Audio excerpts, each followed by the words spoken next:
আপনি যে কর্ম করেন বা কর্মের চিন্তা করেন, রুহ জানে না তাকে কিভাবে ফাঁকি দেবে? তিনি যদি আল্লাহ হয়, তিনি বাইরে যদি বলে বেড়া তুই এই কাজটা করিস নাই, কি করবেন? আমি দেখছি না, কিন্তু তিনি তো দেখছেন। সত্য না মিথ্যা বলেন? তো আমাদের প্রথম অবস্থায় ধারণা ঠিক করতে হবে, আমাদের ভিতরে আল্লাহ আছে, আর দেহটা হচ্ছে আল্লাহকে ধারণকারী সত্তা। এই কারণে মানুষ আল্লাহর প্রতিনিধি। রূহটা হয়েছে আল্লাহ, আর দেহটা আল্লাহকে ধারণ করে আছে। এই কারণে মানুষ আল্লাহর প্রতিনিধি। পরিষ্কার না? পরিষ্কার না? আর কোনো প্রাণের ভিতরে রূহ নেই। সমস্ত প্রাণীর ভিতরে যা আছে ওটাকে প্রাণ বলে, এটাকে জীবাত্মা বলে। এটা আল্লাহর দেওয়া রূহ নয়। যেমন আমাদের মানুষের শুক্র কীটের মধ্যে কীটগুলা বের হলে দেখা যায় কিলবিল করে নড়তেছে, এটা প্রাণ। ওই কীটটা মায়ের ডিম্ব কিছু মিলিত হওয়ার পরে রক্তপিণ্ড, মাংসপিণ্ড, হাড় সংযুক্ত পূর্ণ মানবাকৃতি লাভ করার পরে তখন নাফাক্তু ফিহি মিন রূহি, এরপর রূহ তার ভিতরে ফুঁকে দেওয়া হয়। পরিষ্কার না? পরিষ্কার না?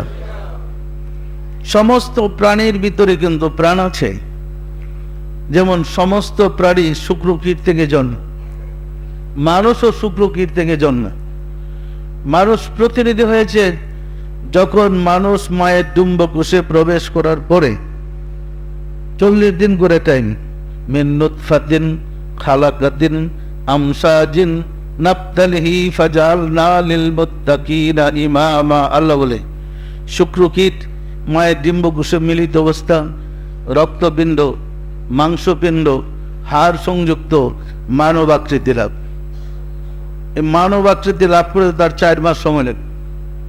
পূর্ণ মানব আকৃতি লাভ করার পরে আল্লাহ বলেন নাফাক্তু ফিহি মিন রূহি, আমার রূহ থেকে রূহ তোমার ভিতরে ফুঁকে দিলাম। তাহলে আমি হয়েছি ওই দেহটা, আর আল্লাহ হয়েছে আমার রূহটা। পরিষ্কার না? পরিষ্কার না? এরপর দুনিয়াতে সেনপুর আল্লাহ অনেক কথা বলছে, ওয়াফি আনফুসিকুম আফালা তুবসিরুন, তোমার ভিতরে আমি বিরাজ করি, তুমি কি আমাকে দেখো না?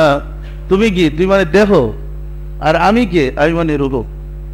পরিষ্কার না? পরিষ্কার না? ওয়া হুয়া মাকুম আইনা মা কুনতুম, আল্লাহ বলে তুমি যেখানে আমি সেখানে। কারণ তুমি যেখানে যাবে তোমার ভিতরে আছে, না থাকলে তো তুমি যাইতেই পারবো না।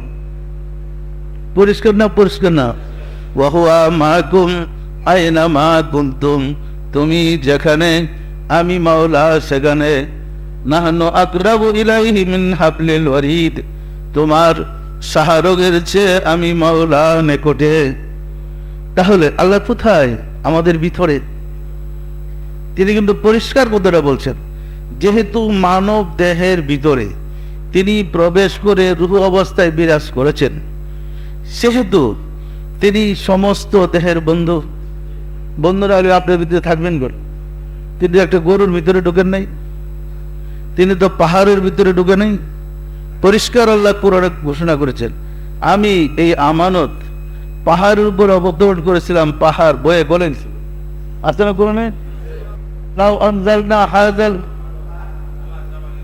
আমি যখন এই আমানত ইন্না আরাদনাল আমানত পাহাড়ের উপর অবতরণ করতেছিলাম, তখন পাহাড় ভয়ে গলে গেছিল। আমি এই আমানত মানুষকে দিয়েছি, মানুষ আমানত গ্রহণ করেছে। মানুষ কত জালেম, কত বোকা। মানে মানুষ আমাকে ধারণ করেছে, অথচ এটা বোকা এবং জালেম। এই বোকা আমাকে ধারণ করে বিশ্বাস করতে পারে না আমি তার ভিতরে। পরিষ্কার না? পরিষ্কার? আমার কথা কি প্যাঁচ লাগে আপনাদের?